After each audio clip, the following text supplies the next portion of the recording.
up to it is we're going to talk about the history of these two musicians who are with us tonight and how their adventures in the 60s and early 70s led up to the formation of Planxty and the arrival of Planxty and the seismic shift, I think anyway, in attitude and in the sound of Irish music that they brought along. And there's a couple of moments on that Black Album, and you'll know exactly what I'm talking about, where it seems the whole thing shifts. And if you've seen, say, and I'll mention it again, the Late Late Show clip from 1972 and all these kind of things we'll talk about. And also, we'll play this fantastic album, which you're all aware of. Now, I don't know if I tried to buy this album the other day. Has anyone tried to buy a vinyl copy of this album lately? Something ridiculous. So if you have a vinyl copy at home, get it signed by, I hope you brought it with you. Get it signed by these lads and then, pay your mortgage for the next couple of months. It seems to be the thing to do. But we're going to go through, as I say, the history of it and talk about the album, and we'll play the tracks from the album, and that's what we've been doing all this week. So without further ado, I'm going to go and sit down, and I'm going to welcome, if they're there, I can't see with those lights, Mr. Donal Lunny and Mr. Andy Irvine to the stage.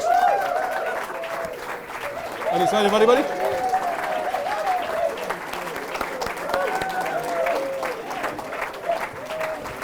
Fair play. Yeah. Get seated in there, gentlemen. Pick on the floor there. Yep. I get the point again, so you don't. That's unfortunate for you guys. I'm going to start off, as I said, as I mentioned there in the introduction, we'll go back to nearly the very start. Donal, I'm going to start with you. Yep. First of all, I want to state for the record that you're not a Newbridge man, you're a Tullamore man. Is that accurate? You're getting very technical. No, because this is about the government. This is about the government restrictions that were brought in today. Because Aidan is from Tullamore and I'm from Tullamore, and you're from Tullamore. I'm from Tullamore. So I don't think there's anyone else from Tullamore here, because the government has said we're not allowed to have more than 3 Tullamore people in a room standing beside each other or anything like that. But what's important to this story is, anyway, when you're very young, you move up to Newbridge. That's right. And your family and the Moore family were friends. Yeah. And Christy has said before that you kind of discovered music together. Would that be accurate? This is about right, yeah. About at the same time. I had a guitar shortly before Christy. And that was because I was in a school band in which I played drums originally. Mm-hmm. And I just became really interested in the guitar for the chords and stuff like that. Right. And I got interested in that way. And then the ballad boom happened, which was triggered by the Clancy brothers. And it was amazing. There was a sort of a wave right across the country of ballad sessions. So wherever there was a lounge or a room like this or a pub or whatever, there'd be a ballad session. And it was primarily songs back then, as and a lot of the groups were modelled on the Clancy brothers as well. Right. Yeah. But it sort of lit the fuse. And I remember Christy he was deeply interested in songs at the time, and he used to come round and we'd investigate songs together. And I was able to show him a few chords. So it's your fault. I was I was about 2 months ahead of him on the guitar. And talking about bands based on the Clancy brothers, would the Rakes of Kildare be among those groups? Would no comment. Would that be something based around the Clancy brothers model type? Well, not exactly, but right. At the same time, the Rakes of Kildare consisted of Christy, my brother Frank, and myself. And Frank had just started playing the tin whistle, and we did about 1.5 gigs in Newbridge. There's a story about BP Fallon comparing a gig and a case of, did he rob the case of stout, or did someone rob a case of stout, or something? Maybe I shouldn't say that, he might be here, he might be I don't know about it. Well, the one thing I have here is that that even at that stage, something like Follow Me Up to Carlow was in the set. Would have been in the set at that stage. That's right, yeah. And I mean, you're talking about pubs there, and so I suppose we should bring up Pat Downing's pub in Prosperous. Absolutely, yeah. Which is where I suppose yourself and Christy first saw Liam play for a start anyway. Yeah. And I mean, can you tell us something, that's the kind of sessions you were talking about that were absolutely, yeah. Like well, Pat Downing's was different in that it was a traditional music session mostly, and with songs thrown in. but it was tunes. And there would be, I suppose, 8 or 9 people playing flute, fiddle, pipes, whatever. That was, the good bodhrán player there by the name of Ned Farrell. And I used to borrow his bodhrán from time to time, but I used to go there and play the guitar. A couple of the people I played with in Newbridge, who were in a band called the Liffey-Siders, we used to travel out to Pat's at the weekend in a very rickety old van, and the sessions were amazing. And Pat Dowling himself was the soul of hospitality. He looked after people very well. He was a lovely man, and that's really where, you know, I developed a real sort of passion for traditional music in Prosperous, and we used to have sessions afterwards over in Rin's house, which was just up the road. Is this Downing's house, though? You're right. Yeah. So from Dowling's to Downing's. Downing's to Downing's. Yay! Yeah. Never thought of that. But yeah, it was brilliant. And then we all used to go off to the Flack Hills together and stuff like that. So it was a happy time. A happy time. Yeah. Now, at the same time, Andy, or maybe around the same time, you were a thespian in London. I was. Thespian. Yeah, I was. I'd been a child actor, and I was very good. I don't doubt. But I mean, I say that without any conceit, because all child actors are good. Never saw a bad one. But when I got to the age of about 16, Right. Everything changed a bit, and like most child actors, I didn't really make it into the next step, which was called the juvenile step. But I kept at it because my parents had taken me out of school quite early to be an actor, and I felt that I owed it to them. The very last thing I did in London before I came to Dublin was to be 2 years on the BBC Repertory Company. And there, I used to hang out the George Pub. Did you ever hear of the George Pub? I've heard of the George Pub in Dublin, maybe. For oh no, well this is just by in Portland Place by the BBC, and it was very much the BBC pub. And there, I would listen without comprehension to intellectual people like Louis Nice and Eric Ewins. Dominic Behan wasn't quite so intellectual, but Dennis Hawthorne, mainly Irish people. Like you know, my mother was Irish too. But I decided when I left when my contract finished in the BBC Rep to come to Dublin. And very quickly I discovered a whole bunch of people who had the same attitudes that I found I had. You know, do you mean to music now, or do you mean well, to life in to general? music, but also to you know, Dublin was a very conservative place in 1962, and if you dressed kind of well, we're actually dressed up a bit tonight. A bit tonight, but, yeah. I was going to say your shirt. Yeah, I know, yeah. Put on my best shirt for tonight. Should we say It's his only shirt. maybe shabbily? You dressed a bit shabbily, maybe. Well, yes, we did. Yeah. We were beatniks, in Right. fact, you know, and Bohemians. but, well, yeah, whatever, yeah, Right. and but our attitude, Bowsies. our, Sorry. you know, talking about, for instance, the Clancy brothers. Yes, yeah. I mean, I have to say that we loved their songs, but we hated the way they did it. The orange jumpers and all that. Hey! All this shite. You know.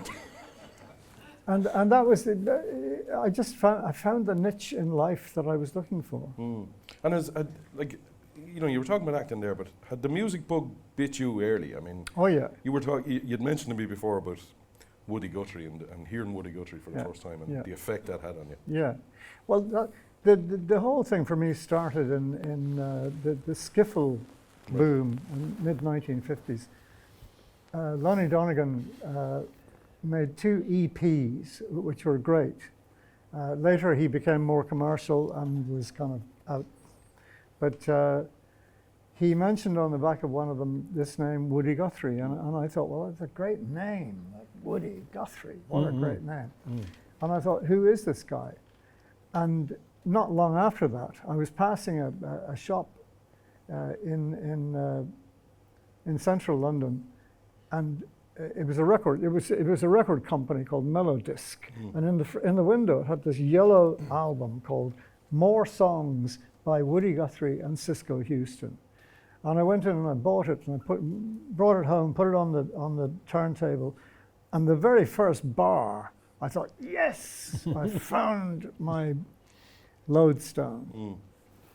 And I went back and I said, this album is called More Songs by Woody Guthrie and Cisco Houston. What other ones have you got? And they said, that's the only one we've got. But there was, I mean, you ended up, you got to know Ramblin' Jack Elliott.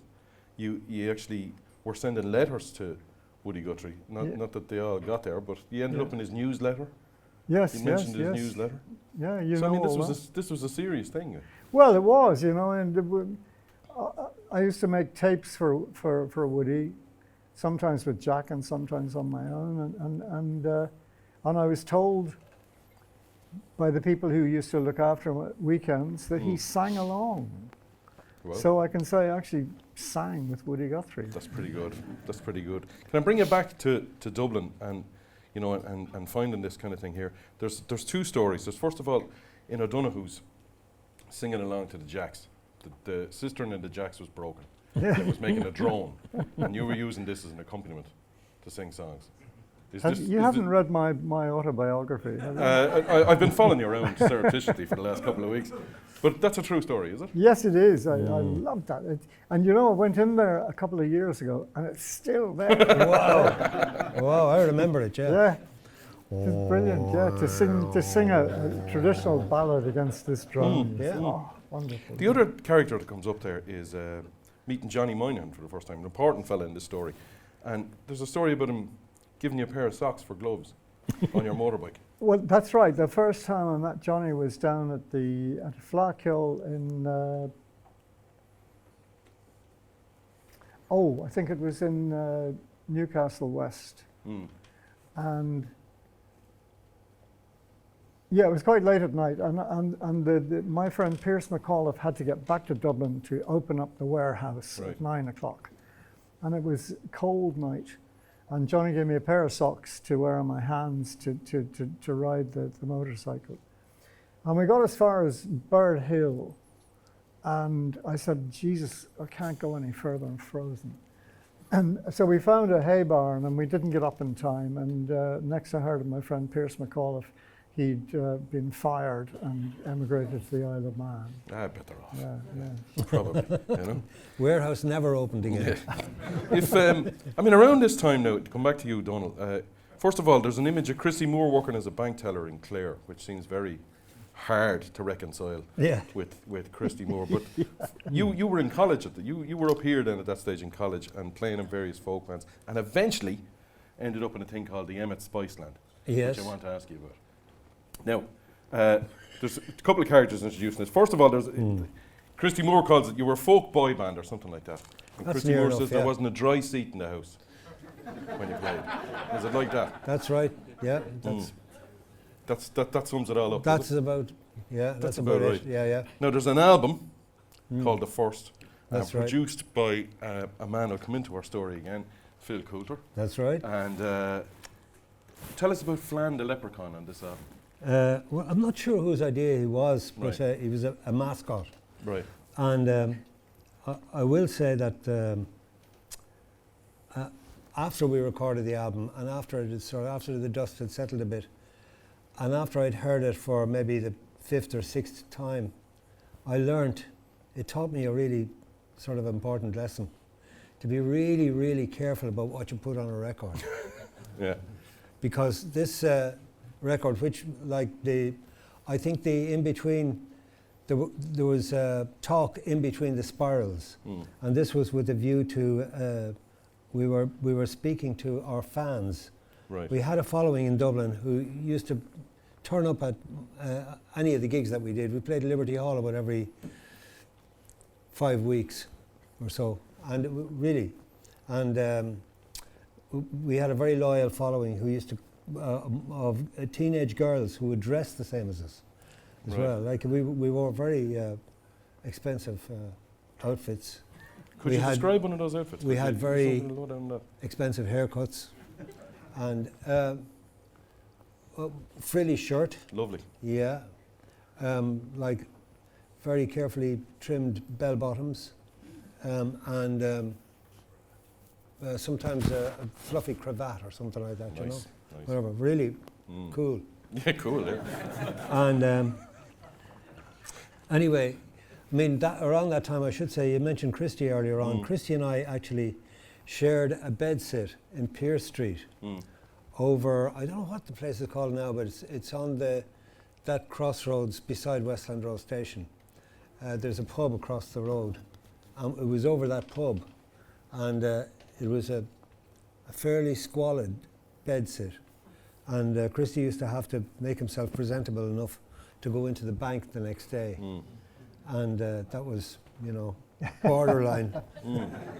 Sometimes he'd forget to shave. Mary from Dunlo was number one. You were a pop star that time. That's right, we were. We were, tell you. Yeah. Now I'm going to, a very tenuous link, because around the same time I mentioned Flan the Leprechaun, so let's talk about Flan O'Brien. Sweeney's Men, I don't know if you can see the link there, but around the same time Sweeney's Men gets going, so yourself, Andy, and Johnny Moynihan, and Joe Dolan, and not that Joe Dolan, but Joe Dolan from the Capital Show Band, who was in the Capital Show Band. He was, for a brief period. Yeah. So that brings in the connection with Des Kelly, who'll come along later on. Yes. But tell us a bit about Sweeney's Men coming together. I mean, well, Johnny and myself had been playing music together for a couple of years by then, and also with Joe. So, but the thing was that Joe was living in Galway, right, and he got this gig in the Enda Hotel, which was in Dominic Street. It's not there anymore, but he said, he wrote me a letter. I was in Denmark or somewhere at the time, and he said, Joe Hegarty was the name of the guy who owned it. He said, Joe wants us to play all the summer, and it's going to be a great gig, and we get free drink and all this kind of stuff, you know. And always good. And £2.10 a year. But so I hastened back from wherever I was, and Johnny was a draftsman. He never actually took, I don't think he never became an architect, but he was a draftsman, and he had a job in Roscommon at the time. And he used to come at the weekends and play with us. And the whole thing was absolutely perfect. We lived outside, down the back of the hotel, in what used to be the probably the servants' quarters or some little huts, and it was, everything seemed like it was going to be absolutely brilliant, except Joe did something wrong. I'm not sure what. I think it might have been sexual matter. And Joe Hegarty's mother, who was actually, who we never saw, but who was in control, like, you know, kind of watching everything, fired us. And that was the end. And that's after about 2 weeks of this, what looked like heaven. And Johnny said, well, you know, we could continue as a trio. And eventually we did. And we bought this this red Volkswagen van, which cost, I think, £12, 6 and 9 pence, halfpenny. And we travelled around the country and had the odd gig, and we busked and we played in pubs and whatever. And it was that summer of 1965, no, 64 was magic, really magic. Would it be fair to say about Johnny that Johnny introduced the bouzouki into absolutely into this whole scenario? Yeah, I can remember I can remember the day that he brought it into the Enda Hotel. There was a bit of a session, and Johnny played the bouzouki, and we all hated the sound of it. Right. And they said, Johnny, put that away and play the fucking mandolin, for God's sake. But did it lead on then to, because this is an important part of the story, I suppose, that yourself and himself kind of developing this mandolin and bouzouki kind of duets You know, that's where that comes from. Yeah, a little bit later he got a flat back one, Right. which he could play a lot better. And in his parents' kitchen, I remember working out this harmony thing for a song, and from there it became part of the sound of Sweeney's Men, and later. Yeah, and I mean with Sweeney's Men, a kind of thing, you know, because there was the album, the self-titled album in '68, and I think you said something like it was a bit like the Dandelion Market gigs for you too. If everybody who said they went to see Sweeney's Men and loved Sweeney's Men had actually loved Sweeney's Men at the time, you'd be a millionaire. You'd be okay, yeah. But I mean, there's one other thing about that. I mean, that there's the Exiles jig is on that album, and it comes from Sean Arida's Coughlan, you know. So I mean, is that all? Can you give us a bit of the background of that? I mean, was that important for the music at that stage? That we all taken from that as well? You know? Yeah. Well, you know, we used to hear that. They'd play that. I'm not sure what record it's on, but they'd play it at Flakyo's in the meantime when nothing was happening. You know, when in the main square, and often played, and we both kind of heard it and thought that's a great tune, and we discovered what it was eventually and learned to play it ourselves. But I don't know where it came from. I never heard anybody else play that. And there's a couple of things about Sweeney's Men as well, because you have told this story and it's a good one. They ended up playing the breaks in between show band sets. Oh yeah. Around the place, and you didn't care too much for that. That wasn't great crack. Well, it was for money. Yeah, of course. Yeah. And we'd play for 20 minutes or something. And the show bands, they had two microphones. They had one microphone for the lead singer, which was really hot. And they had another microphone for the brass, which was really cold.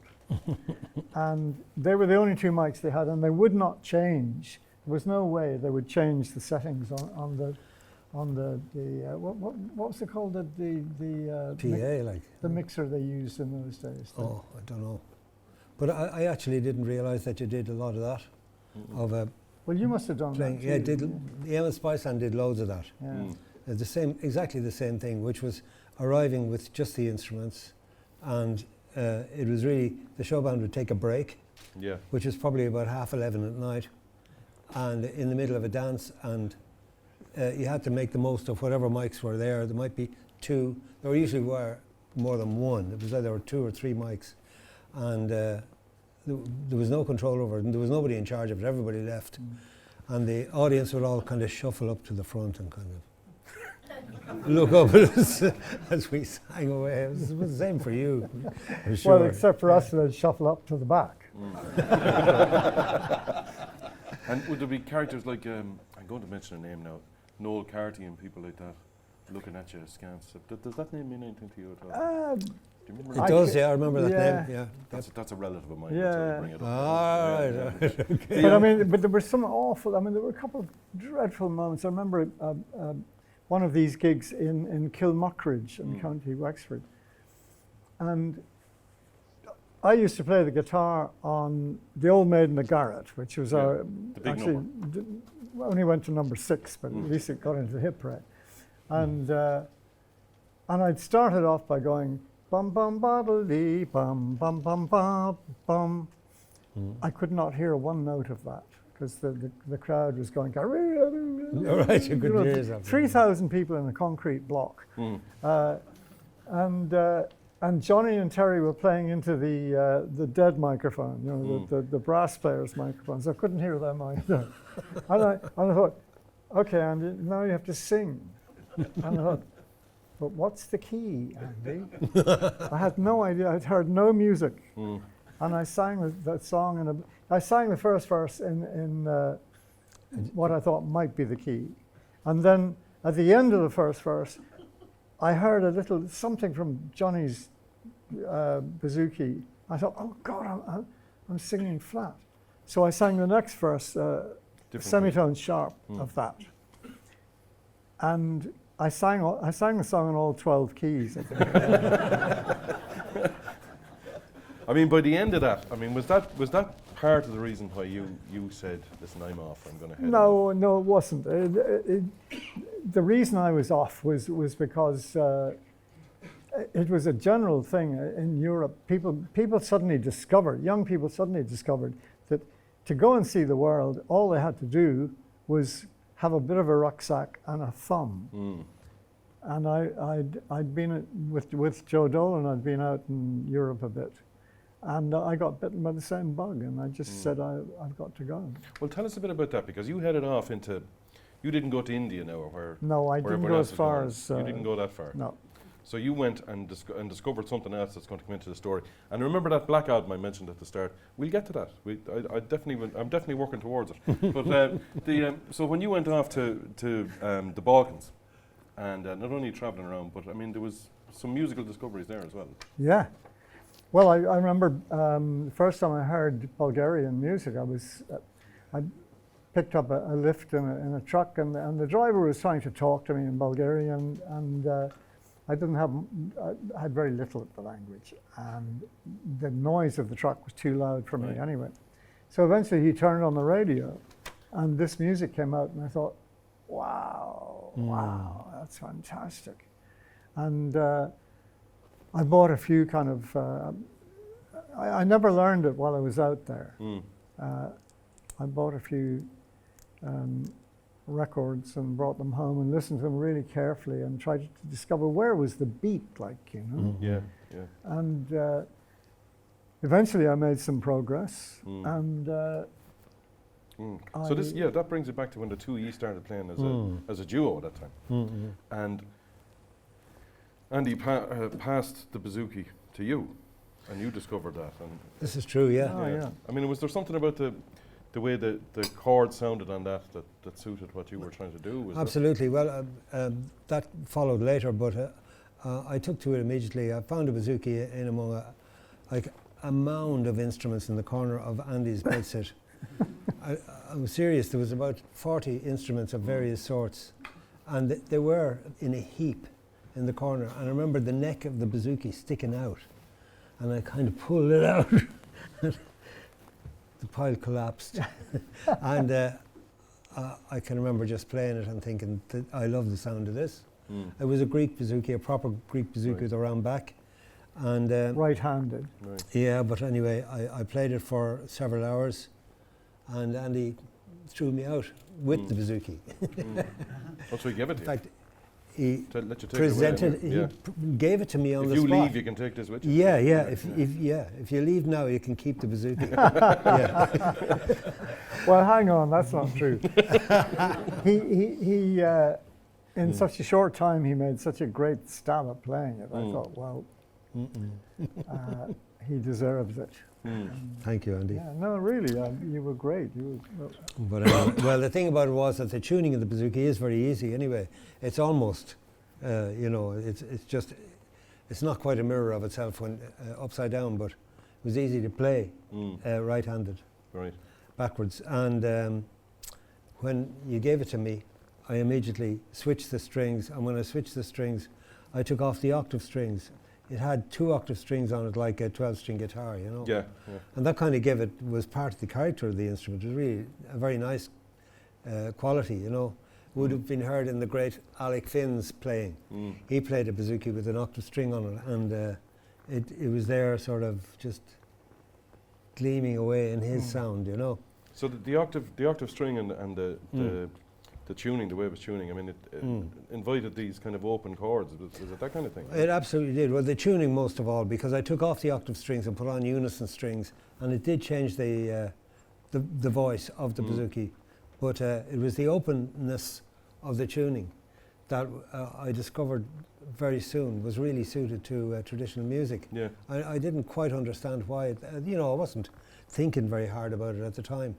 But looking back on it, it really did and does allow the tune through. It doesn't sort of, if you like, doesn't colour the harmony too densely, you know. Yeah. So Well, the chords are more simple than on the guitar. That's right, yeah. So it has a more open sound. Yeah.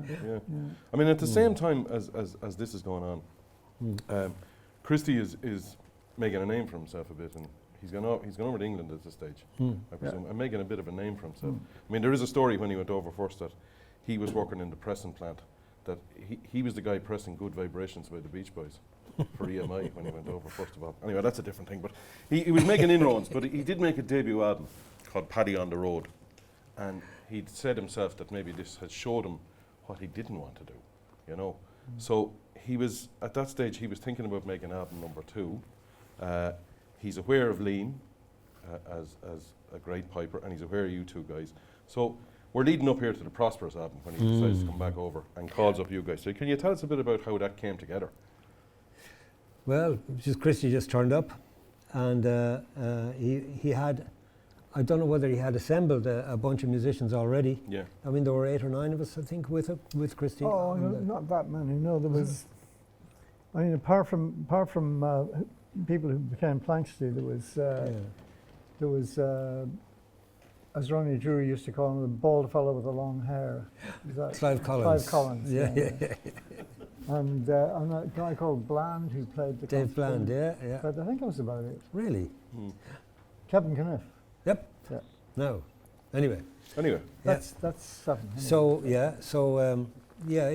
Christy sort of got us all together when we went down to Prosperous and recorded in the basement of that house of Downing's. Didn't his down sister the road from own that Dowling's? house? His sister owned the house at that stage.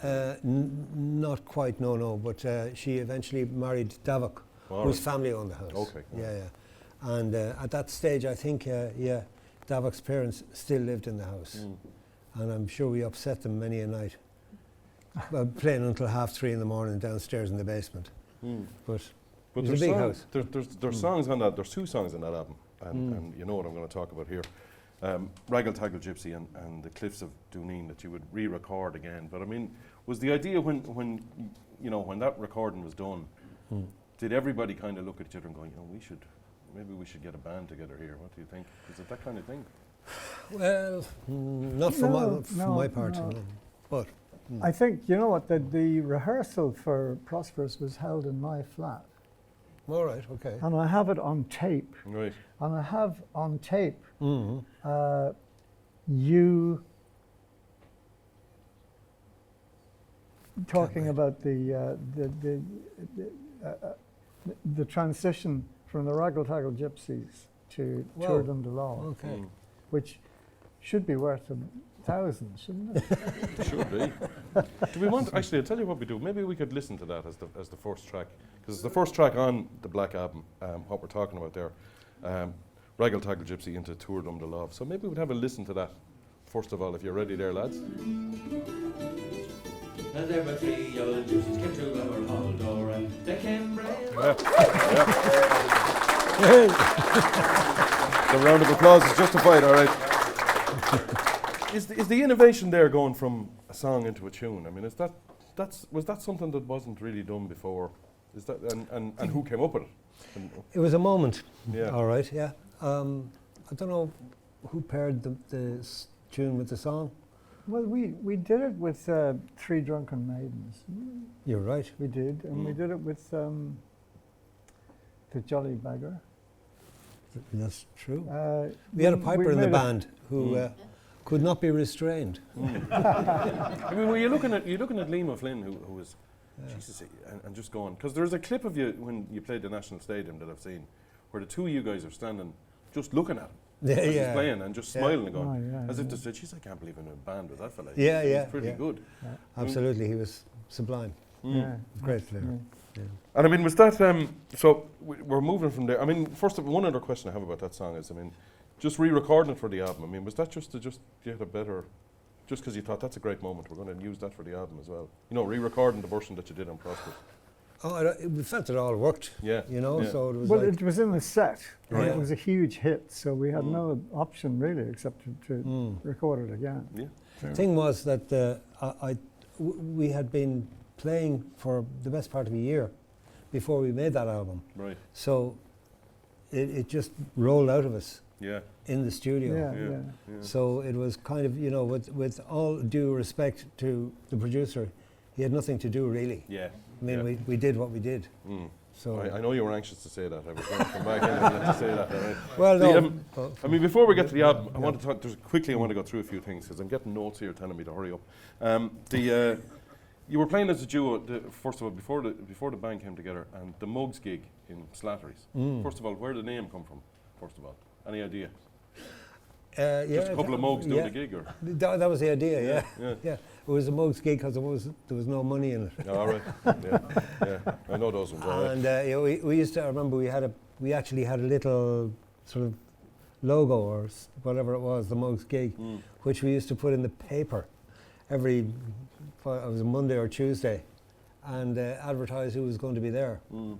And I can still remember the lettering, which was the Mugs gig. Yeah. But it was a lovely time because there was no sort of boundaries really. There were no boundaries on the kind of music that happened there. It was really anything that was going on, you know. Yeah. And And did all that feed into what you were going to record then? Because you were hearing all this different music, I suppose. well, we were having a great time. Yeah. And this was stuff we loved. Mm. We lured Louis Stewart in there, All right. the amazing Louis Stewart. Yeah. He did a gig in there, which is that was like a Well, the first Great night we moment. opened with Ronnie Drew. Do you remember that? vaguely do, yeah. Yeah. I didn't know that was the first night. I think it was, yeah. Right. Mm. And I remember it was. Do you remember the granny shirts, granny vests? I do, yeah. Yeah. Vaguely now. I was wearing a granny vest, and Ronnie Drew came up to me and he said, "Andy, for Jesus' sake," he says, "next time I see you, I want to see you better dressed, wearing a vest." I mean, the band come together, right? There's the first couple of singles, Three Drunken Maidens, and then Cliffs of Dooneen. I'm not sure of my timing here, but Three Drunken Maidens, they're both top 10 hits anyway. So Des Kelly is back in, managing, gets you the thing on The Late Late, which was a huge deal. This is before the record came out at all. I mean, was that vital to launching it nationally? I mean, and you can see this clip, by the way. I've seen this on I think I have anyway, on YouTube. And it's you're doing the blacksmith, I think. Yes. Yeah, and there's a moment in it where Christy picks up the bowron just near the end of it, and you can hear people in the audience going, "Jesus, what is this? You know, this is fantastic." You can hear people roaring and shouting, you know. And I mean, was that that was it to launch it nationally? I mean, that was the offers came pouring in after that, I presume. Did they? I'm not, Did they? everything goes kind of. We did a tour of cinemas Right. shortly after that, and it was a total disaster. I remember we played in Castleblaney and something like 8 people turned up. Yeah. But we don't talk about that usually. Well, there It is was a great success. Yeah. Well, there is another tour that's important to mention, because Donovan goes to see you in Newbridge. And he says, "Right, listen, come on, I'm doing a 6 to 8 Irish tour. Come and play with me." Well, that was the first tour we did, wasn't it? Yes, it was. Yeah. Yeah. And it was a 6-gig tour, and it was a roaring success for us. Yeah. Poor old Donovan was kind of eclipsed. You know, I mean, he was popular and that at the time, but we were sort of news to a lot of the audience, Yeah. and they really liked us. Yeah. And Donovan was really gracious about the whole thing as well. You know, he Yes, sort of he was. Yeah. he'd give us, you know, do an encore, blah, whatever. Yeah. He was really I brilliant. mean, but there was the night in Galway, the night that you thought there was a row going on in the crowd, because Well, the reaction. that first night in the hangar in Galway, I'll never forget it, because we got there and there were more microphones in front of us and more lights and huge speakers. I'd never played through anything as big as that. Yeah. And Donovan's brother-in-law was the sound man. Right. What's his name? Mm. Doesn't matter. But he Something turned like out to be a very nice guy. Mm. But he didn't really give us that much. He wasn't that interested. We were the support band. Sure. Yeah. And we came on and we played, and within about 20 minutes there was ructions going on in the hall, like, and I was just concentrating on getting everything right and singing the right words and whatever. And then I suddenly looked up and I thought, there's something terrible going on out there. And I thought, I'd seen fights in dance halls, Sure, and yeah. I thought this is a fight. And I looked at the rest of them, and they were like kind of had smiles up to here. That's going to be a problem. You've broken that later. now, But so I thought, well, if they're not worried, I shouldn't be worried. And at the end of it, they went berserk. I never since saw anything like that. And we came off the stage, and Des Kelly, who is a lovely man, man, he was going kind of, he was chortling, you know, he's going kind of, and That's a chortle. and he reached. I always wondered. He reached into his pocket and he pulled out, and this is so Des, a bottle of vodka. Lovely. Oh, yeah. You know, But I mean, there's a recording of that night, some of the songs in it, because it's on some Christy Moore release where you can hear that song we just played. it's the Reggae Cork Gypsy. gig, I think. Is that the I Cork was gig? saying to her, But yeah. you can hear that where the transition between the tune, the song and the tune. You Yeah. can hear the crowd Yeah. hearing this for the first time. Yeah. You know, and And you can hear us on the stage giggling Laughing at the end of hysterically. it, yeah. Like what's going on? Like, yeah. couldn't believe it. We're going to. I'll tell you what we'll do. We'll interrupt our history of Planxty here, just to be moving along with the songs. Now we're going to have the first live performance from the two gentlemen. Now here, are you ready? Are you ready to go? I'll do a bit of spieling while you're loading up there, and we'll come back and we'll discuss. We'll keep going with that because I think this history is good fun. I do anyway. And so what we're going to have here is the second song from the album, and the gents are going to play it for us. So this is Arthur McBride, as you'll all know, indeed. And we'll come back and have a little chat about that after. So whenever you're ready, lads.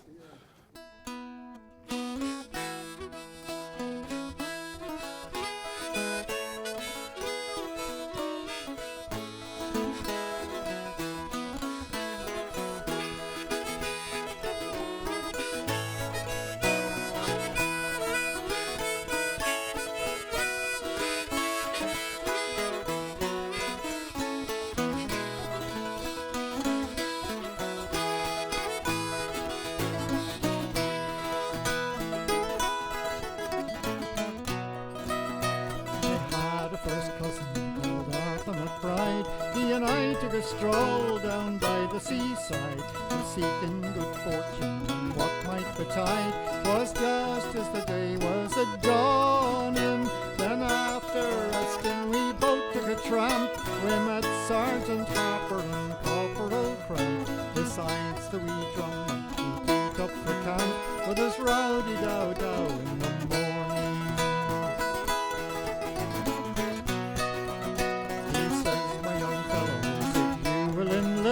A guinea you quickly will get in your fist.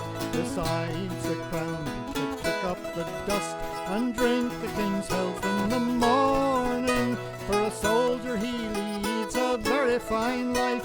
He always is blessed with a charming young wife, and he pays all his debts without sorrow or strife, and always lives happy and charming.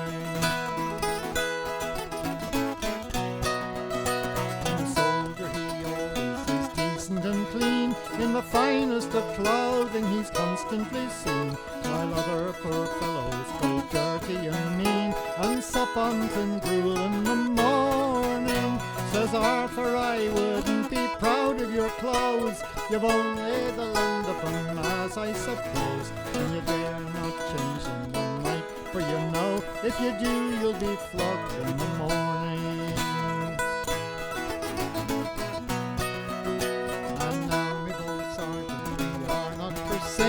We have come back and we have not availed.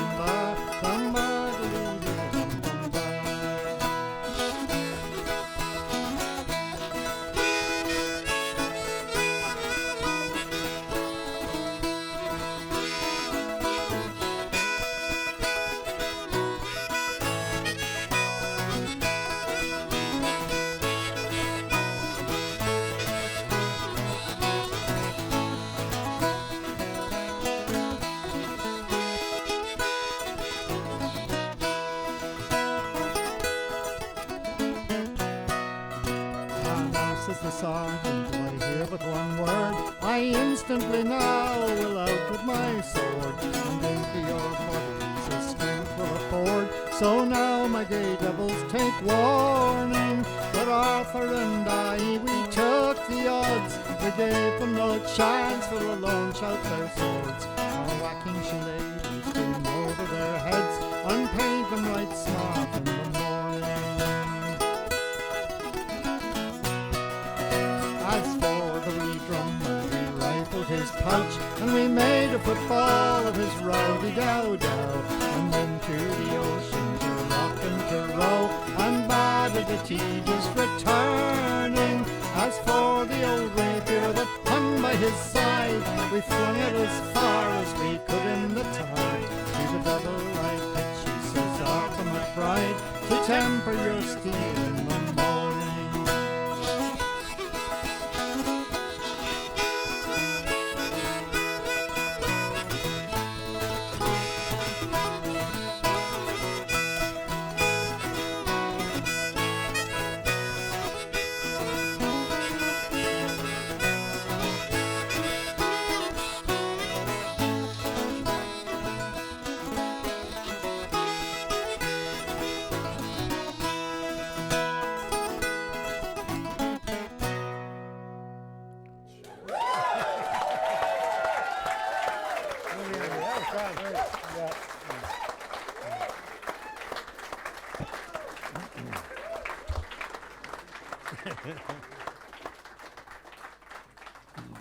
Jesus, I'm a bit speechless after that.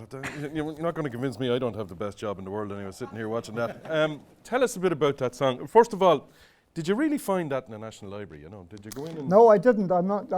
I was on a tour in England just before Planxty got together, and I think I was looking for songs to sing with Planxty. Yeah. And I found that song. I have no idea where. Okay. I have no idea where, but I learned it especially to do it with Planxty. Was there something about? I mean, the lyric, you know, the I suppose you could call it anti-war, you know, anti-conscription or whatever. Was that part of the time? You know, was that? Did you feel that was relevant to?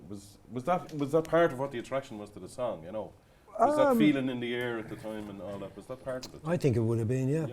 I'd say there was a general kind of an anti-war thing on the go at the time. Yeah, sure. Yeah, certainly, I'd say we were into it. Yeah. I just like, you know, the whole fact that recruiting sergeants and their company would wait outside a public house on a Saturday night for drunken Irish people to come out and with no money, having spent it all in the pub, and say, you can get the King's shilling here, and you wake up in the morning on the parade ground with a hangover. I thought that was kind of horrible, really horrible. Imagine. Yeah, absolutely. I mean, there's a story as well about Paul Brady coming along later on, and you said, you know, when he came into the scene, and you said, "Have you any songs, Paul?" And he said, "Yeah, I have this song, Arthur McBride." And then it turns out, "Oh yeah, we've recorded that already. We've done that already." I mean, is that true? No, it isn't. No, well, it's a good story. It's a good story, though, isn't it? I heard you feel, Bob. Go ahead. When Paul joined the band, the first time we met him, it was in Donegal after a gig in some of that, and we were in a pub, and somebody said, "Paul, will you give us a song?"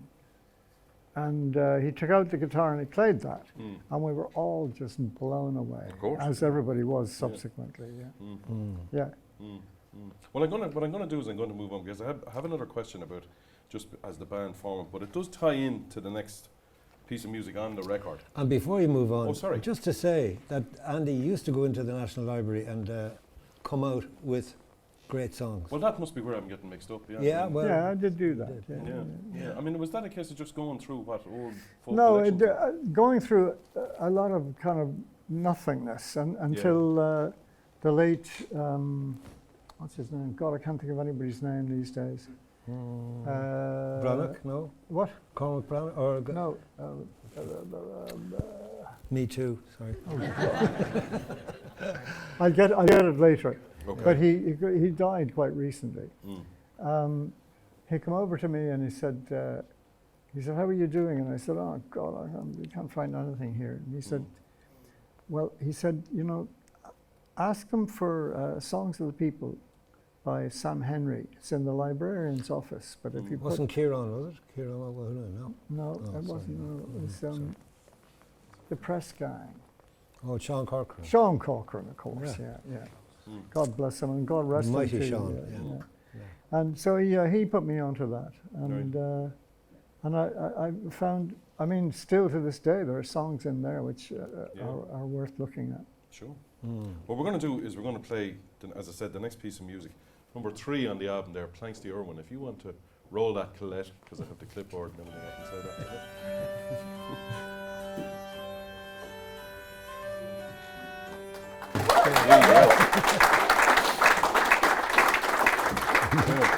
That is a lovely piece of music. There's a couple of questions come out of that. First of all, it's called Planxty Irvine. So I want to ask you about the name Planxty, first of all. Now, I've read a couple of things and I've heard a couple of people talking, but I want to hear from the two of you where the name Planxty came out of or what it means. Nobody knows. Right. Well, I'll go ahead Yeah. and tell you what I think, Hardy. Go on. Well, if Planxty, we're talking about Turlough Carlin there, right? One of the tunes yeah, from yeah. him that I presume, was it Liam would have brought that in, would it? Or maybe Very yourself? possibly. Yeah. Yeah. Well, I mean, he had a lot of stuff for it was Planxty such and such and Planxty this. So was it a kind of a tribute thing Yes. to that's- Lord or Lady or whatever? It seems so. It was. Yeah. It meant something like apparently it could have derived from the word sláinte. Sláinte so and so. Yeah. So there are a lot of Planxties, and they usually were dedications. And was that why you picked the name, or was it? Not sure what the moment. I can't remember the moment. Yeah. We did, but it's always the same. It's a funny thing about names for bands. Usually, you write down a string of ideas, and eventually you pick one, and it seems like awful. It's like a really stupid idea, but you grow into the name, and the name sort of becomes normal after a while. I can remember the first time I saw the word Beatles written down, the name of the band, and it being spelled Beatles, and I thought it was awful. I mean, was someone in England calling you Frank's Tea or something like that? There were some versions of it, all right. Or Planxty. Planxty, yeah. Playtex was another one. Well, that's a new one on But me. I didn't hear that one I before. remember where we decided on the name. We used to meet Des Kelly in a pub that was called Kennedy's Pub on the corner of Westland Row. Westland Road. Yeah, that wasn't the pub you were talking about where you lived with Christy, was it? No. Okay. Different, the other end. It's now called Kenny's, I think. They just shortened the name. But we used to meet there, and I think that's where we decided on the name Planxty. But it would have been Liam's influence. Would have been Liam's influence through the pipers he was bringing in. Yeah. Well, I mean, what we'll do is, as I say, we're going to move through the songs here. So why don't we have another one? And this time we'll have Sweet Thames Flow Softly with Christy Moore singing. So we're going to listen to that, and then we'll have a little chat about that then. So you want to roll that, Colette? Yeah.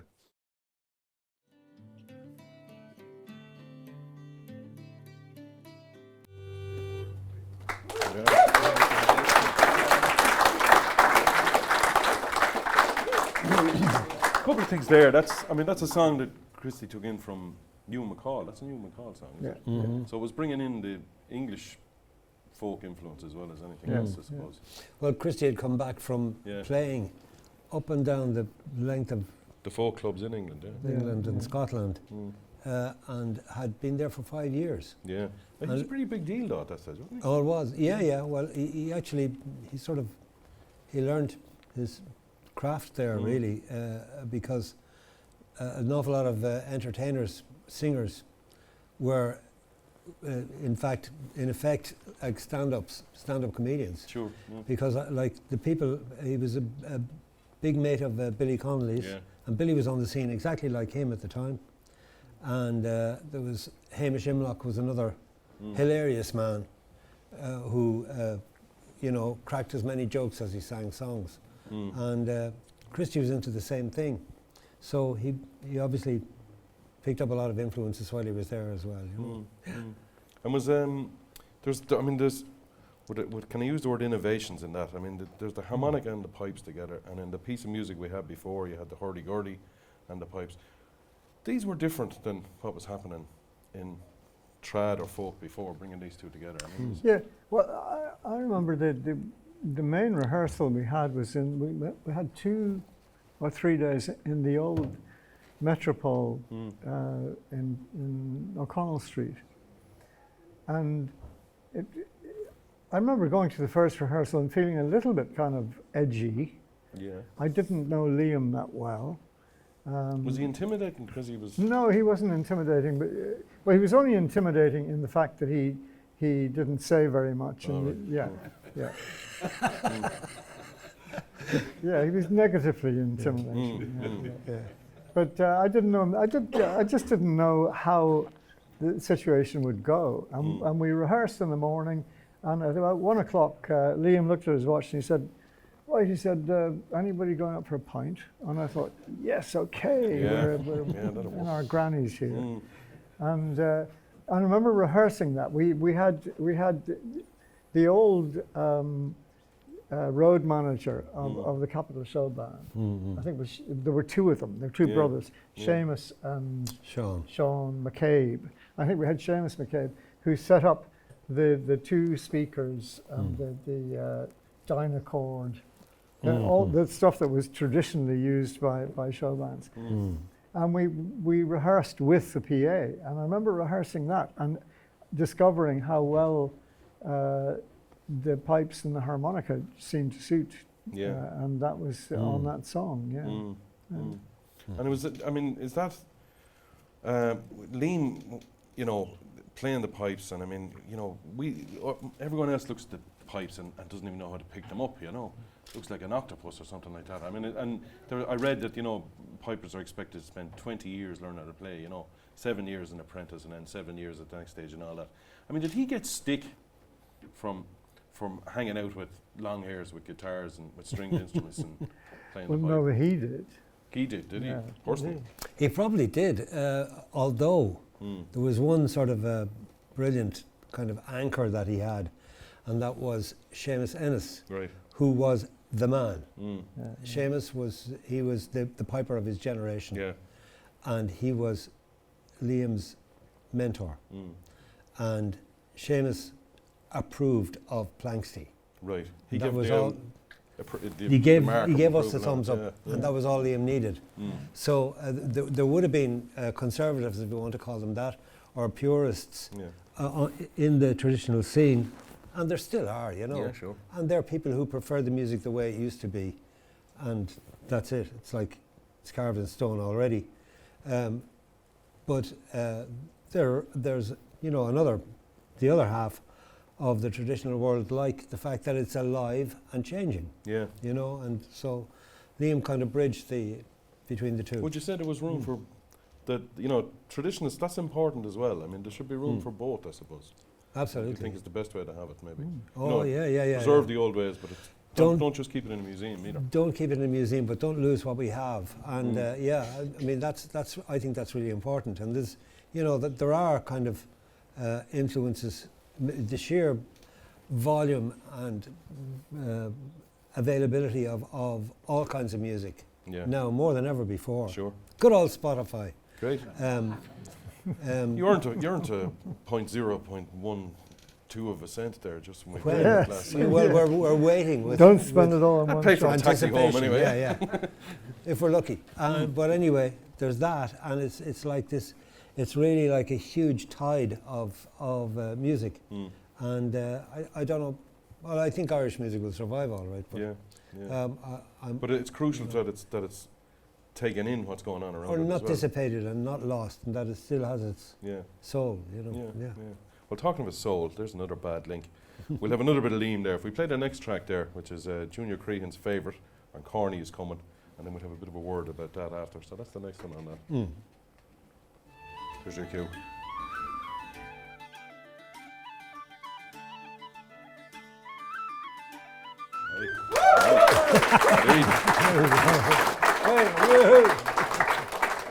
More Byron. Yeah, one of those is a Willie Clancy tune, wasn't he? Was he? Am I missing generations after? Was he a teacher of Willie Clancy was a piper, and he was people looked up to him. Yeah, Yeah. he was a great piper. But was he involved with teaching Liam, or am I missing? the boat there Liam completely? would have Would have would have learned from influenced. this. Yeah, thing, I think. yeah. Liam would have listened to him. Yeah. They would have known each other and respected each other. He was Willie Clancy was a great piper. Yeah, But yeah. also a very, apparently, I never met Willie Clancy, but a very droll man, by all accounts. And again, there was no. Well, I mean, we've had that conversation, I suppose, already. But was there trepidation even bringing in stuff like that? You know, that you were taking these loved traditional tunes and bringing them in and slightly Planxtyfying them. There's a word for you. Oh, yeah. And I mean, there was no. Was it just listen? We're just doing whatever we want to do. There was no second thought or second guessing or anything like that. I don't think there was, you know. No, there wasn't. The only thing about Liam in a recording studio was he was always very late deciding what tunes he was going to play. Right. Which, you know, I needed a bit of time to. Sure. So I didn't we play all on did, that yeah. track at all. So working out arrangements behind them, but you'd already Yeah. played. You were playing. These are part of the live set, I presume. Yeah, So, but Donal had a much better clue as to I mean, the way he accompanied that first tune was really lovely. And in fact, if the track wasn't played with so much bass, you'd hear him on the second. We did second track all as well. jump there when the second part. Yeah, I'd never heard it like that before. The barrel coming in like. Very nearly spilt me drink. That was a very There's a lot of situation bass there. Yeah. on the sound up here. I don't know what it's like down there, but anyway. I hope it's all right. Not What to we're worry. going to do is we're going to move on because we're going to have and this is going to be very special. I don't doubt because we're going to have another live performance here of the next song on the album, and you can get ready there. But this is and we're going to ask a couple of questions about it as well. A beautiful song, and this there is a story that this is the first song that you ever wrote. Is Yes, this, that's right. is yeah. that true? Yeah. All downhill from there. No. I mean, like, and was there people around you telling you, Jesus, this is a great song? That was the point. There was nobody around me. Is that why it's so lonely? And that's Yes, all right, exactly. I get it, yeah. Okay, well, if you take it away, lads, this is the west coast of Clare, and we'll be back to talk about this after. Yeah? Yep. Why are you looking at it like that? It's called Panic. Oh, hold on. Just a moment. He chortled. Right.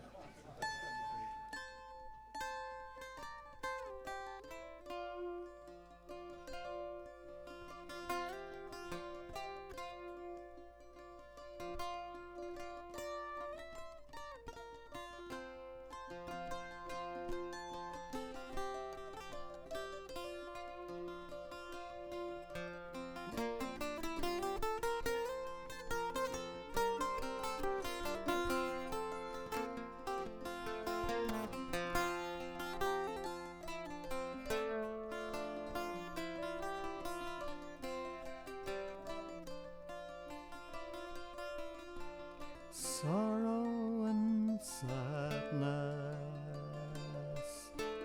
bitterness, grief, memories I have of you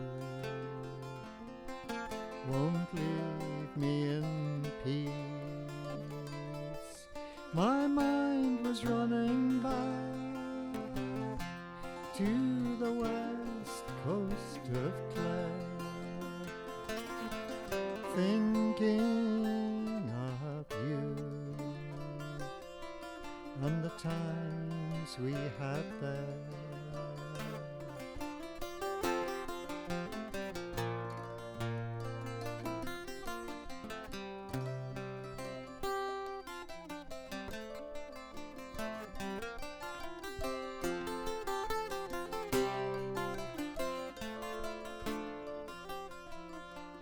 I walked a Spanish point, I knew I'd find you there.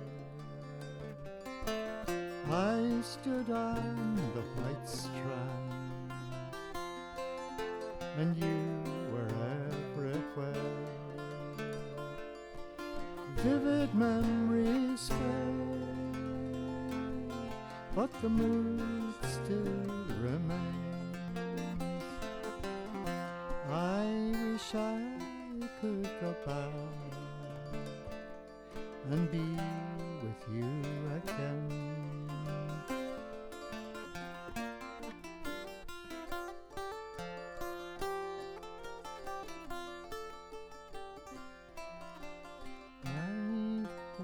There's a pub, it's there that I sat down. I see you everywhere, your face is all around. The search for times past contains such sweet pain.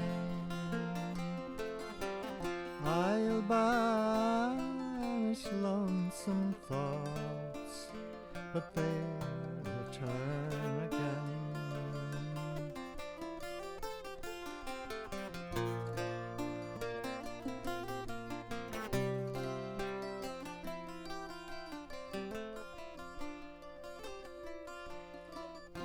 I walk along the shore, the rain in my face. I'm an inanimate time. Of you there is no trace.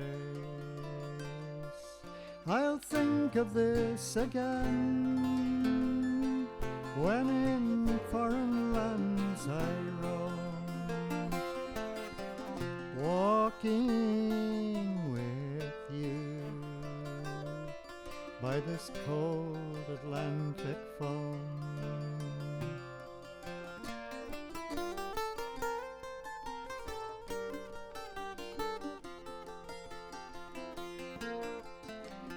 Sorrow and sadness, bitterness, grief, memories I have of you won't leave me in peace. My mind was running back to the west coast of Clare, thinking of you and the times we had there.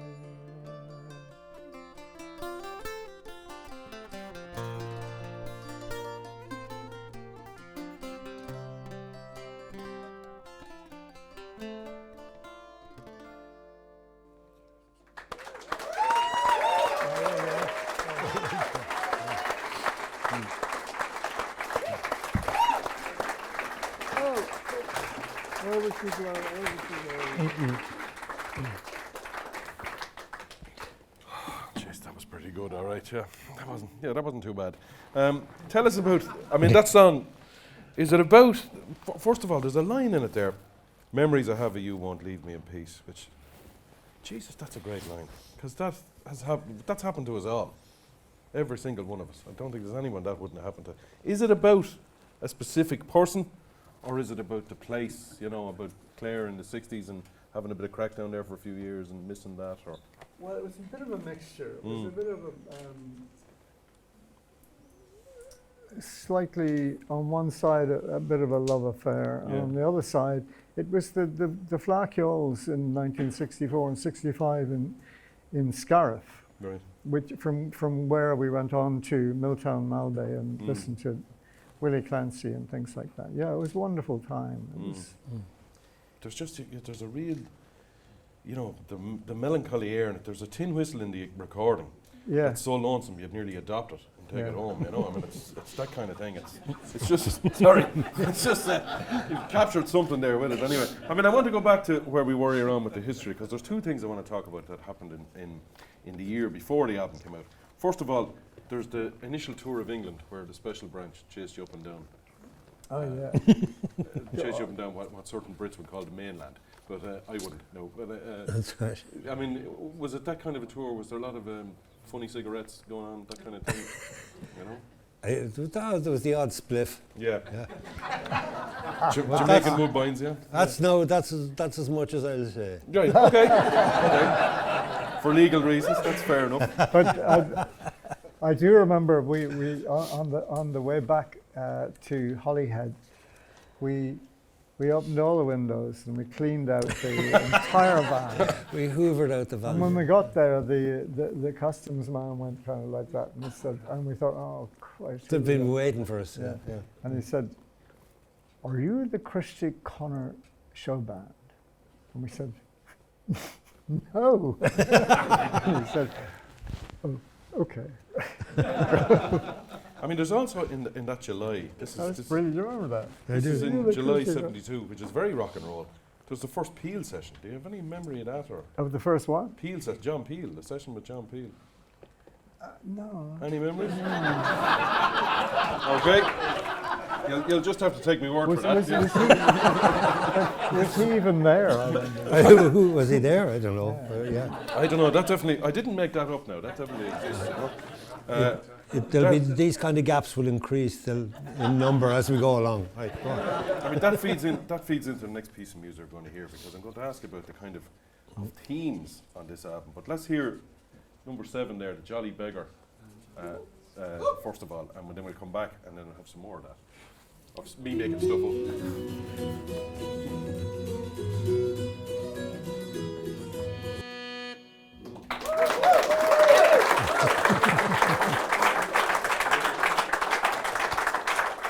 This is a great gig altogether. We should do this more often. That's about, as far as I know, King James V of Scotland roving around the place pretending to be a beggar so he can sleep with farmers' daughters. Is that fair enough? well, that's the story that was told. That's a good story. Yeah, and so every farmer's daughter who found a beggar in the hay barn would sleep with him, thinking it was James V. That's a good old ruse. That's a good old ruse for the beggars, yeah. Yes. I mean, the question I wanted to ask is, you know, we've had gypsies and beggars and all sorts of things. I mean, is this part of the lifestyle at the time, the musician's lifestyle? Was this part of the attraction, stories like that? You know, because we see those figures as figures in these songs as figures of freedom, you know, not being tied down, not wearing a shirt and tie and going in every day to do a job they don't want to do. Was that all deliberate? Was that the attraction of those songs? Was Well, that part of that? I'm sure Donal was the same, but often slept in a hay barn Sure. looking like a beggar. But farmer's daughter never came out to me. You never managed to persuade them you were the King of Scotland. Probably tried it. I mean, we'll talk about. We're going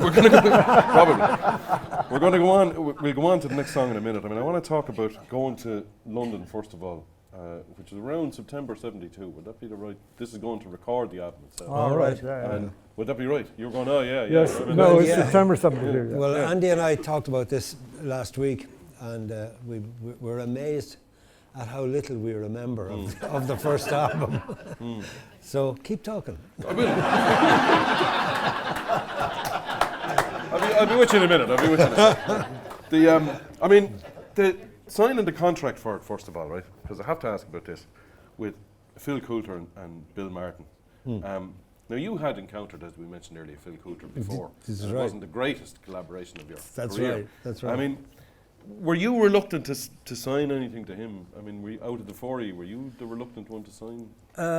Yeah, I remembered the previous experience, which was a bit of it was the classic thing of we were flown to London, brought to an expensive restaurant, Yeah. and then I think probably, I can't remember if it was the same day that we went to the offices of Larry Page One Productions, Sure, yeah.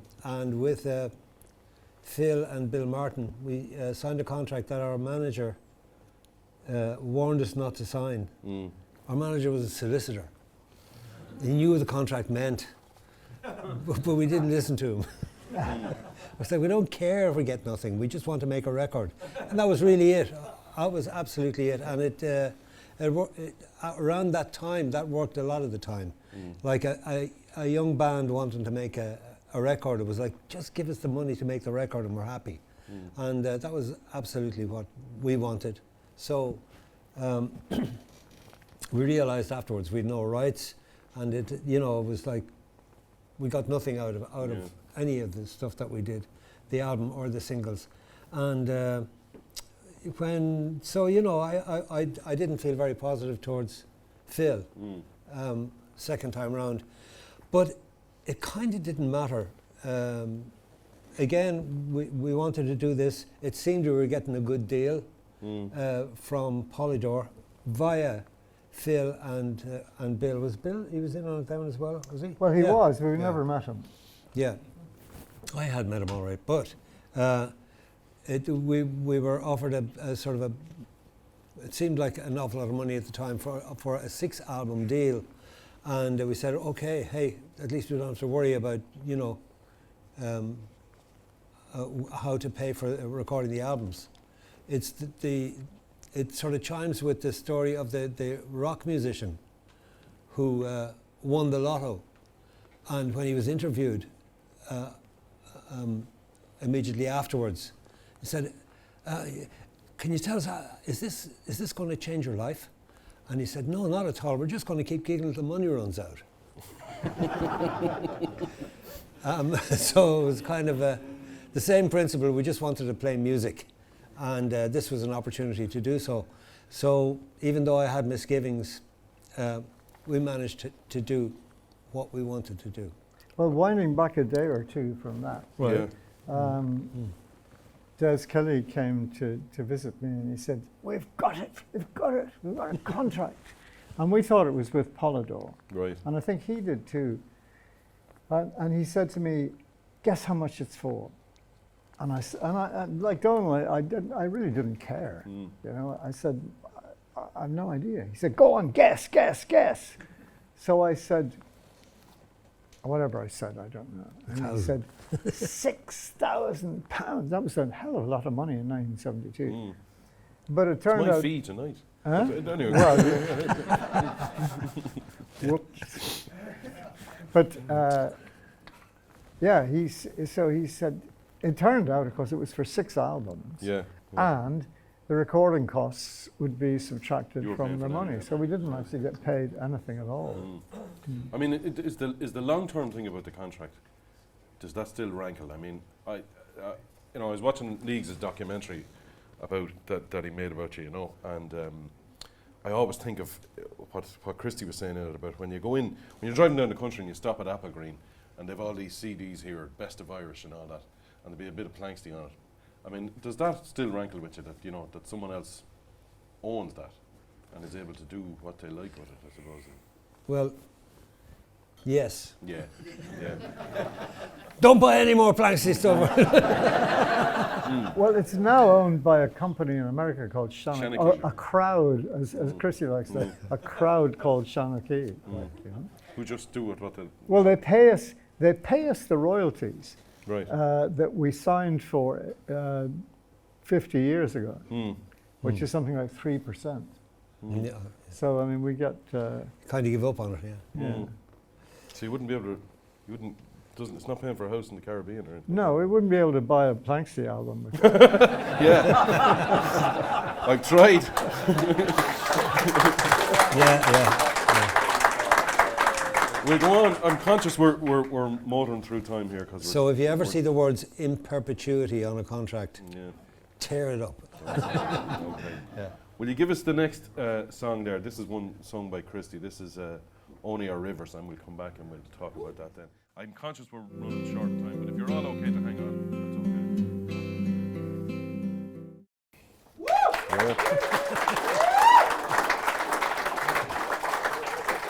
That's a lovely song.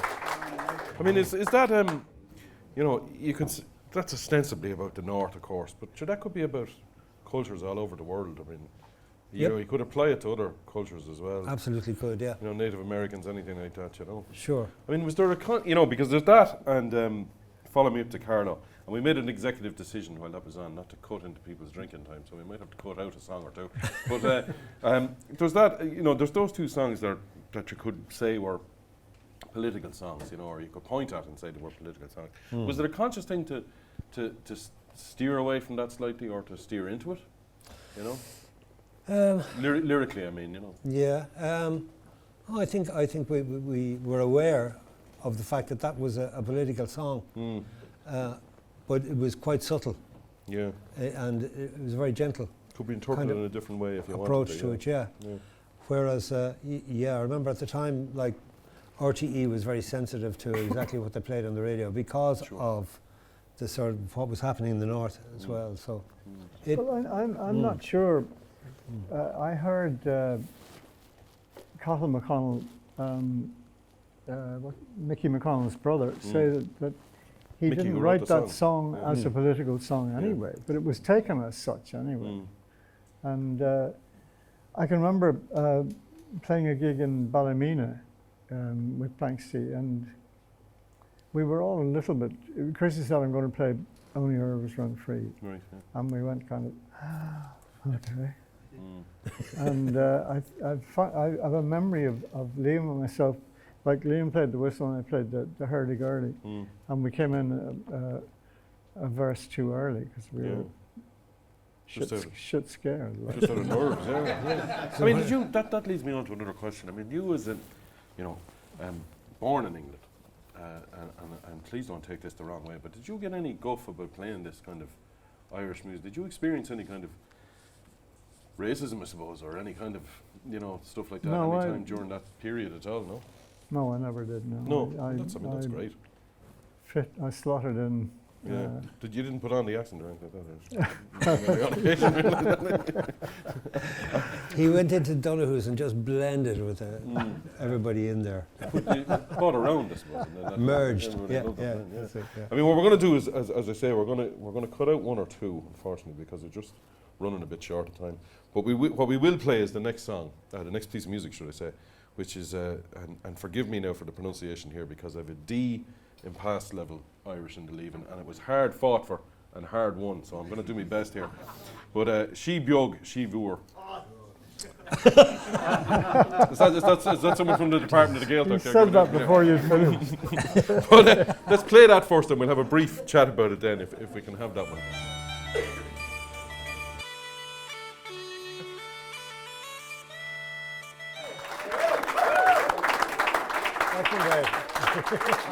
I mean, that's another tune. That's another tune like Planxty Irvine that we had earlier on. That's Turlough. Can you tell us a bit, for maybe someone like me who wouldn't be exactly au fait with who he is? You know, we're talking about numbers there: 1670, 7038. Give us a quick summing up of who we're talking about. Well, I don't know that much about him, except that he was a blind harper, and he really depended on patrons around the country. He used to travel from one grand house to another, and usually stay for a week or two. And I think part of his, what would you say, repayment was to write a tune in praise of whoever put him up for that time and looked after him, you know. So there were a lot of, there was a sort of a tradition of when a person was blind as a child or whatever, that they were given an instrument and became, they were more often than not turned into a musician. So there were a lot of blind musicians in those years. And Turlough Carroll, there's a statue to him, I think, in Mohill. And was that again Sean O'Reilly bringing that music back? Is that fair? Is that giving him too much credit or not enough? No, I'd say absolutely. But he would have helped to, if you like, reveal the kind of classical structures in a lot of Carolyn's music, because he was compared with sort of continental composers at the time. Like I've often heard that Geminiani mentioned, you know, and these were popular composers at the time. And Carolyn was aware of them and had heard their music one way or another. And his music had those influences in it. And that was one of the things that Sean O'Reilly would have revealed very clearly. Did he give it a respect? Did he give it some kind of respectability? Did he, make it sit with the traditions of European music and say we have something that's as good as that? Well, I'd say, Carolyn was a kind of an anomaly in Irish music, in that he was very influenced by continental music, and but no, you know, that was a great thing in its own way. Yeah. But O'Reilly would have illustrated that. But he also, O'Reilly was about the business of, if you like, giving the pure traditional music, if you like, getting people to take it more seriously, and giving it a place next to classical music, and that it was a valid, if you like, art form, and you know, a cultural treasure. And if Ceoltóirí Cuarann evolved into the chieftains and things like that, if that was the music for the big house, for a shirt and tie and all that, I mean, was that, so, you know, Planxty was the other side of that then? Would that be fair? You know, there was taking that music and doing something else with it. It would have been fair for the time, Yeah. years ago. There was a few hundred years between us. Though. Right. Yeah. Okay. But I do remember, you know, I can't remember back that far. Sorry. We formed Planxty, and then Liam went to America. Yeah. Where he was for the whole summer, and the summer went on longer than it might have done.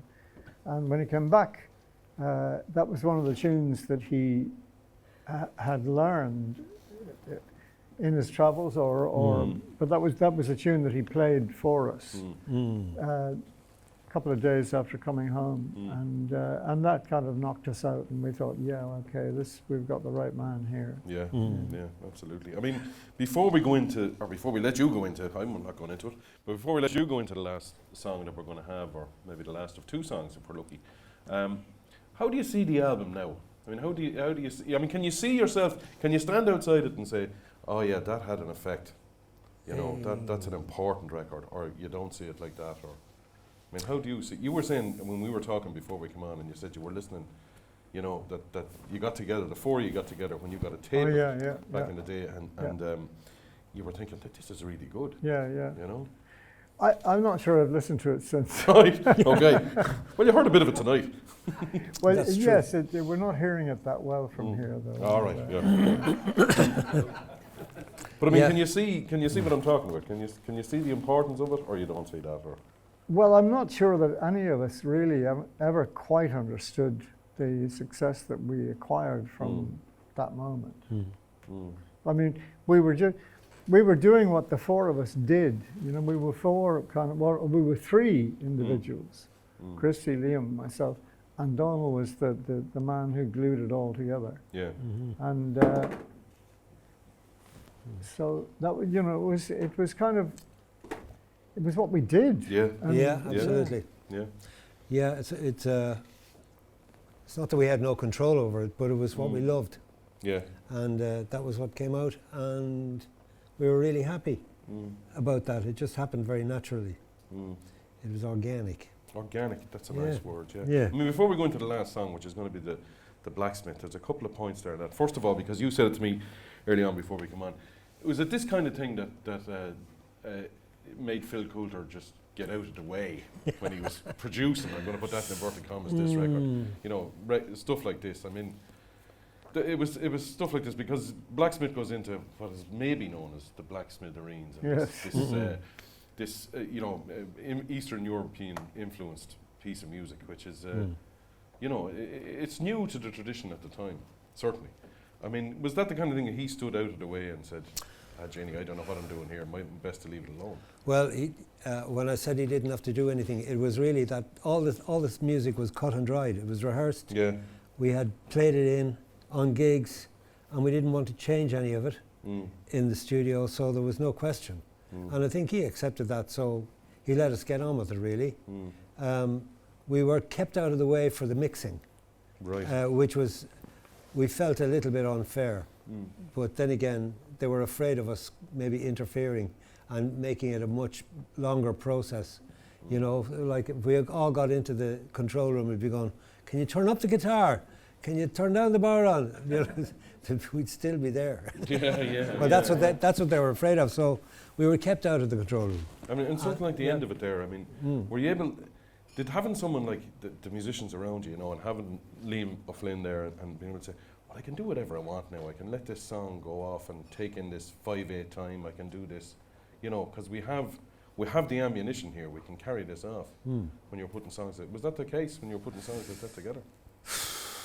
Or were they just, this is just what we want to play? This is what we want to Yeah, play, and this, that's right, you know, exactly, yeah. and the kind of the odd quirks in the time signatures and rhythms It was him? came from him. Yeah, Yeah, right, the awkward one. Okay. he caught some kind of an affliction over in Eastern Europe.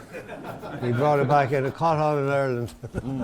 Well, it wasn't really an affliction. It was a bit more like No. a affliction. Well, No, I tell you, it's great. we should let you get on with it, play the song, because we're running out of time. I want to say, just before we finish up, because the lads are going to finish with a song here, maybe two if we're lucky, we don't know. I want to say thanks very much to Donal and Andy, first of all, and please give them a round of applause. Thank you very much. Fantastic company they've been, and I want to again say thanks to Kieran and the staff here at the Grand Social who've been fantastic and looked after us so well tonight. Round of applause for them, I think. Thank you very much. Andy. And yeah, I mean, this has been a great honour for me, gentlemen. Thank you very much. I'm delighted to be here, and take it away there with the. Enjoyed talking to you, Pat. Thank you very much. Thank you very much, Pat. Thank you very much. Hold on. Don't leave without me. Hold on. Can I go off and have a drink now? Yeah. Okay. Okay.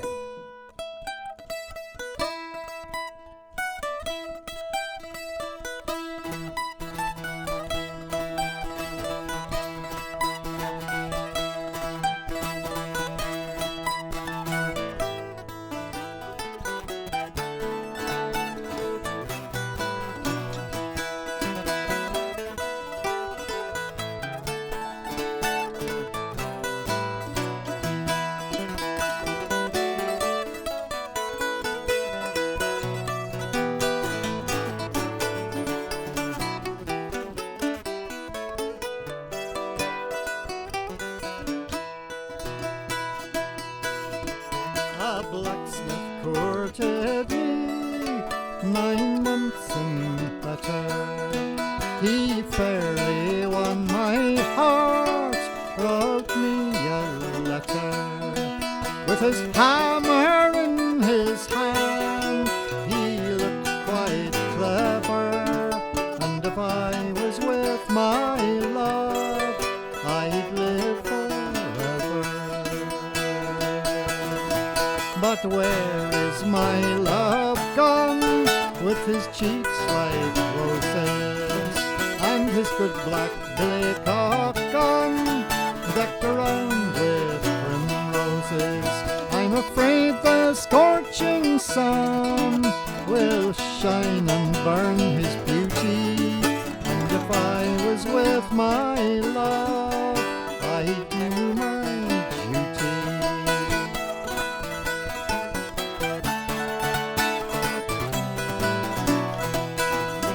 Strange news has come to town, strange news is carried, strange news flies up and down, that my love is married. I wish them both much joy, though they can't hear me, and may God reward him well for the slighting of me.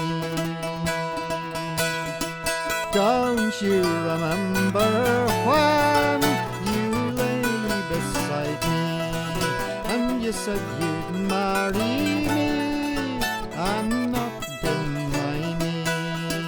If I said I'd marry you, it was only for to try you. So bring your witness, love, and I'll not deny you.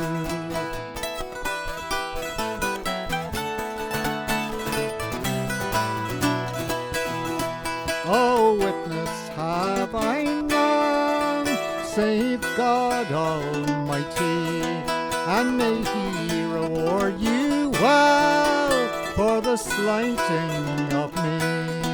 Her cheeks grew pale and wan, it made her poor heart to tremble, to think she loved a one, and he proved this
shillelaghs came over their heads and paid them right smart in the morning.